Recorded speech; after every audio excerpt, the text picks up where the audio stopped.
आप एक लोटा पानी अगर शिव को चढ़ा रहे हैं, एक चावल का दाना भी अगर शिव को समर्पित कर रहे हैं, मात्र एक बेलपत्र भी अगर शिव को आप समर्पित कर रहे हैं, तो उसका फल मिलेगा ही। भजन का फल कभी कम नहीं होता। और जितने मर्दा परिवार के जितने मेहमान आए हैं, परिवार के लोग आए हैं, और आप लोग जितने आए हैं, या जितने आस्था चैनल पर सुन रहे हो या फेसबुक यूट्यूब पर सुन रहे हो, मायापुरी से कथा सुन रहे हो, ये स्मरण होना चाहिए। मां गंगा के घाट से, शिव की ससुराल से, मेरे भोलेनाथ की ससुराल से कथा सुन रहे हो, याद रखना कोई खाली नहीं गया तो तुम भी भरकर ही जाओगे। ये पक्का, खाली नहीं जाना, बस दिल से श्रवण। जो जो जो आपको कहना है वो दिल से। अरे तेरा ही दिया मैंने, खाया पिया है, तेरा शुक्रिया है, तेरा शुक्रिया है। उसे दिल से कहो, आप दिल से कहोगे तो वो सुनेगा, दिल से कहोगे तो वो स्वीकार करेगा। देवऋषि नारद जी ने देखा,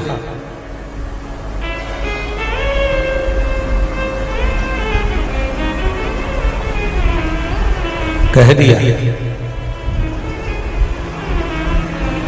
ये जो बेटी है, आवाज क्लियर करो, थोड़ा सा गला पकड़ रहा है। ये जो बेटी है, ये साधारण सी बेटी नहीं है आपकी।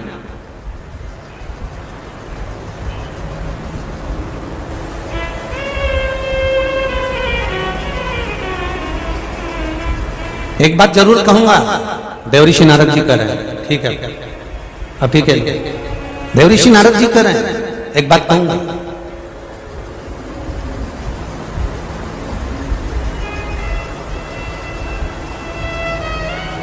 दक्ष प्रजापति बेटी आपके घर में जन्मी है, पर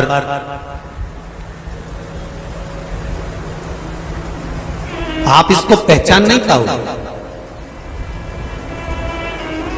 दक्ष प्रजापति हंसकर कहते हैं, देवऋषि नारद 83 बेटियों का बाप हूं, एक बेटी और जन्मी है, ये 84 नंबर की।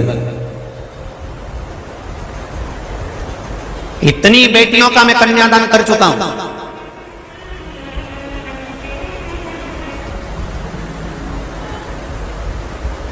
और क्या विवाह करा है मैंने, ये मैं जानता हूं। पूरी सृष्टि इस प्रमाण को जानती है कि दक्ष प्रजापति ने अपनी बेटियों का विवाह कैसे करा और कितनी शान और शोहरत से करा। देवऋषि नारद ने एक बात कही दक्ष प्रजापति से, सुनो दक्ष, बेटी का विवाह करने वाला, उसके विवाह में खर्च करने वाला, पैसा लगाने वाला बाप नहीं होता। देवऋषि नारद कहते हैं, जिस घर में बेटी जन्म लेती है वो बाप का भाग्य बना देती है विवाह से पहले।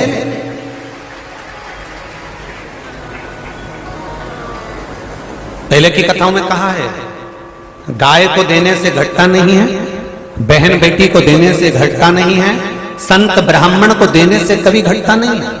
गौ माता को अगर एक रोटी दे रहे हो तो तुम्हारा कुछ घटने वाला नहीं है, तुम्हारे यहाँ बढ़ने वाला है। बहन बेटी ने अगर तुम्हारे यहाँ जन्म लिया है, बहन बेटी तुम्हारे यहाँ आ रही है, तुम उसको कुछ दे रहे हो तो तुम्हारा घटने वाला नहीं और बढ़ने वाला है। संत ब्राह्मण अगर तुम्हारे दरवाजे पर आए हैं, कोई ब्राह्मण, कोई संत, कोई साधु, कोई सन्यासी, कोई तपस्वी, कोई साधक, कोई उपासक तुम्हारे दरवाजे पर आया है, तुम्हें एक अन्न का दाना भी खिलाया है, उसका आदर भी करा है, तो तुम्हारा कुछ घटने वाला नहीं है। इन तीनों को देने से घटता नहीं है, इन तीनों को देने से बढ़ता है। देवऋषि नारद करें, तुम्हारा घटेगा नहीं, तुम्हारा को बढ़ेगा। अगर 83 बेटियों का तुम कन्यादान कर चुके हो तो तुम्हारे भीतर ये अभिमान नहीं आना चाहिए कि तुमने इतनी बेटियों का कन्यादान कर दिया। ये तो मेरे परमात्मा ने तुम्हें मौका दिया।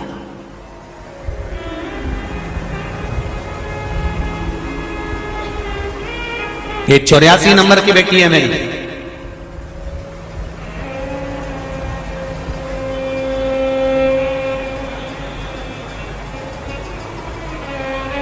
देवऋषि नारद ने कहा, बड़ी सुंदर है, एक विनती स्वीकार करेंगे आप मेरी? एक विनती, क्या आपकी बेटी का विवाह भगवान शंकर के साथ कर देना। बड़ी सुंदर है ये, और शिव भी सुंदर है। सत्यम शिवम सुंदर, शंकर भी सुंदर है। आप अपनी बेटी का विवाह शिव से कर देना। दक्ष प्रजापति ने कहा ठीक है, अगर नारद जी आप कर रहे हो तो मैं शंकर जी के साथ में अपनी बेटी का विवाह कर दूंगा, मना नहीं है।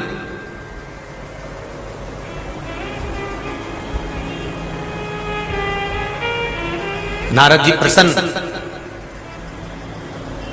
अब आप सब लोग विचार कर रहे होंगे, जब ससुर एक ही बात में मान गया तो दुश्मन कहां से हो?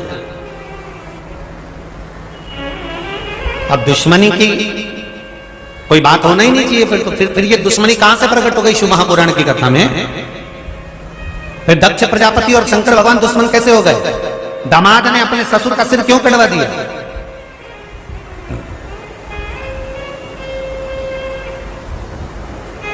कारण क्या हो गया?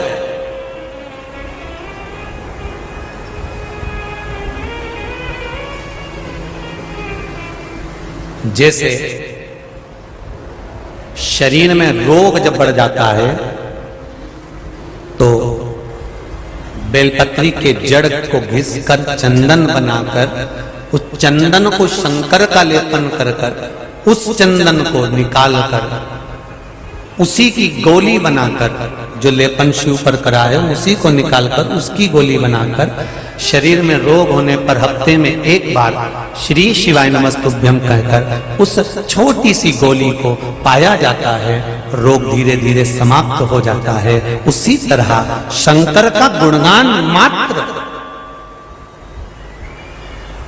शंकर का मात्र स्मरण, शिव नाम का मात्र स्मरण, ये वो औषधि है तो ना जाने कितने कितने रोगों को समाप्त कर देते।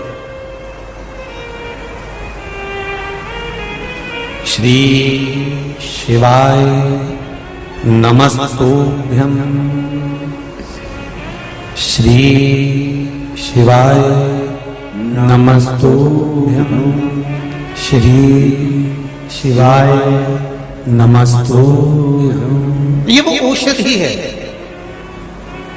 हम तो कहेंगे शिव महापुराण का ये मूल मंत्र श्री शिवाय नमस्तुभ्यं, ये वो मंत्र है जो हजारों रोगों की एक ही दवा है। जब जप लिया तब फायदा मिलना प्रारंभ हो गया, जब जपे तब सुख मिल गया।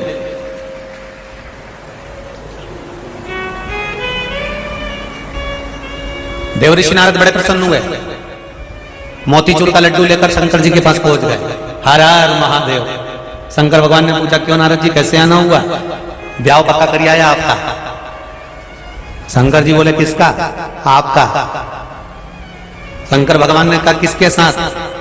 दक्ष प्रजापति की यहां कन्या हुई है, बस उसी के साथ ब्याह पक्का कराया आपका।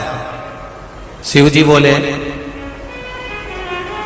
अभी तो जिंदगी पड़ी है, कन्या बड़ी होगी, पढ़ेगी, विद्याध्ययन करेगी, कुछ सीखेगी, करेगी, तब तो विवाह होगा। अब इतना समय किसने देखा है? देवऋषि नारद जी बोले घड़ी आपने बनाई, पल आपने बनाया, समय आपने बनाया। लोग आपको काल अधिपति महाकाल कहते हैं। जब घड़ी तुम्हारी, समय तुम्हारा, कंपनी तुम्हारी, सब कुछ तुम्हारा, कब होगी, कब विवाह होगा? तो शंकर भगवान बोले ये फालतू की बात छोड़ो, ये सोचो कि सती जन्मी है तो मरेगी कब। इतने में देवऋषि नारद बोले बस भोलेनाथ, आप काल अधिपति हो ना, आपको सब मालूम है कि व्यक्ति का जन्म कब होता है और वो मरेगा कब, तो शिव जी ये बताने की जरूरत क्या है? शंकर भगवान बोले बस बस बस ठीक है, ठीक है। दक्ष प्रजापति ने अपनी 27 कन्याओं का विवाह कर दिया। 27 कन्या, उसमें जो रोहिणी थी वो बड़ी सुंदर थी और चंद्र उस रोहिणी पर बहुत प्रेम रखते थे, बहुत प्रेम। 27 कन्याओं में चंद्र का जो प्रेम था वो रोहिणी पर ज्यादा था, बाकी की किसी कन्या पर चंद्र का प्रेम नहीं था। सारी की सारी कन्याएं दक्ष प्रजापति के पास आ गई। पिताजी गले लग गए, आंखों से आंसू बहने लगा।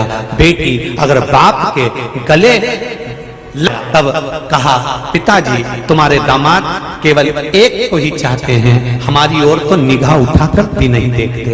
बुलाया चंद्रदेव, ससुर ने बुलाया दामाद को।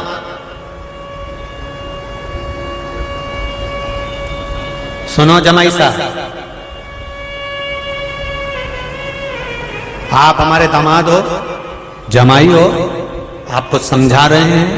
27 बेटियां आपके साथ में भी आई है, 27 ही बेटी का आदर आपको करना चाहिए, 27 ही बेटी का आदर और सम्मान आपको करना चाहिए, 27 बेटियों के प्रति आपका प्रेम होना चाहिए। 27 जो बेटियां हमने आपको दी है, हर बेटी के साथ आपको सम्मान की दृष्टि से देखना चाहिए।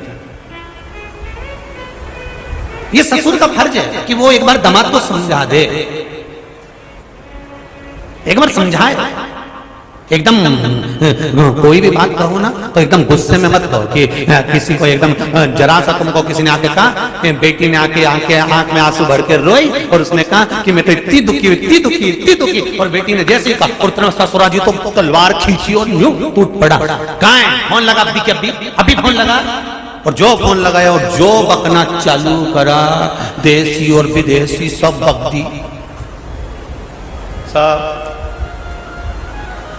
अब बताओ, संबंध जुड़ रहा था और उल्टा, अरे बोलो तो जम के टूट गए और टूट गए। पर दक्ष प्रजापति ने ये गलती नहीं करी। दक्ष प्रजापति ने तो दामाद को समझाया, जमाई को बताया कि देखो तुम ये गलती कर रहे हो, तुम ये गलत कर रहे हो, तुम्हें ये सही करना चाहिए, तुम सबके प्रति प्रेम रखो। चंद्र ने कहा, जी पिताजी, जी दक्ष प्रजापति, अब गलती नहीं होगी, मैं अपनी गलती को स्वीकार करता हूं, अब गलती नहीं होने दूंगा, पक्का वचन देता हूं मैं आपको, वचन।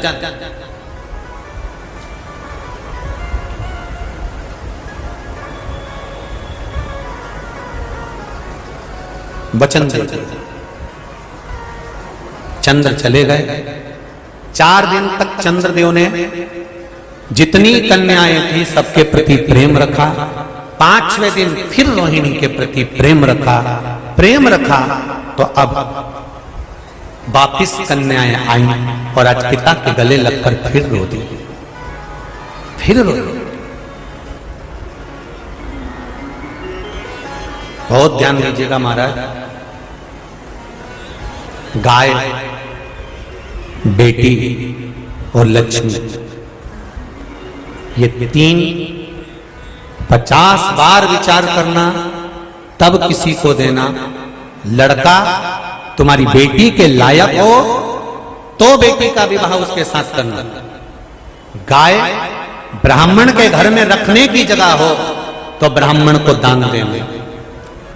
लक्ष्मी किसी ऐसे के कटोरे में मत डाल देना कि वो पैसा लेकर जाए और शाम को मदिरा की दुकान पर या मांसाहार में या वेश्यावृत्ति में लगा दे।